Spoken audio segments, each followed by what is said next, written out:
د ماهیپر د تنګي اړوند سیمه کې د غره ښویدنه لا هم روانه ده او په هروتسودیکو کې د غره د لوړو برخو څخه ډبرې ښویېږي. چارواکي وایي د دې لویې لارې د پاکولو چارې اوس هم د غره ښویدنې د خطر له کبله نه دي پیل سوي او تر هغه چې خطر پای ته رسېدلی نه وي د پاکولو چارې به ځنډېدلې وي.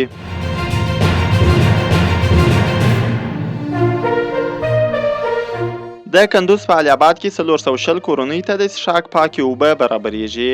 د کندوز په علي اباد ولسوالۍ کې د یونیسف په مالي ملاتړ د کلیوالي اوبو رسولو او روغتیا ساتنې پروګرام په همکارۍ د 80 میلیونو 19,900 افغانیو په لګښت په سولر پمپ سیستم سمبال د اوبو رسولو د یوې شبکې چارې پیل سوي دي.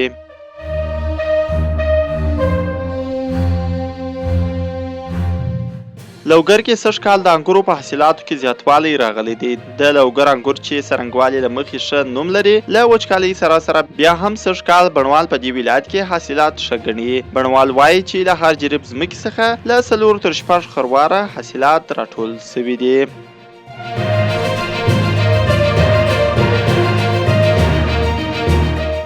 له هراته هره میاشت 100,000 متره غالۍ نړیوال بازار ته صادریږي. په هرات کې د غالیو تولیدونکو او صادرونکو اتحادیه وایي چې د تیرو کلونو په پرتله د صادراتو وضع ښه سوې ده، خو لا هم افغاني غالۍ د ګاونډیو هیوادونو په نامه نړیوالو بازارونو ته صادریږي.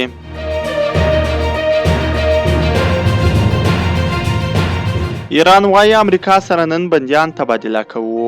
د ایران د بهرنیو چارو وزارت وایي چې د دوی او امریکا ترمنځ د زندانیانو تبادله نن دوشنبه ترسره کیږي. د ایران د بهرنیو چارو وزارت ویان ناصر کنعاني نن خبریالانو ته وویل چې 15 امریکایي زندانیان به څو ساعته وروسته له ایران قطر ته روان سي.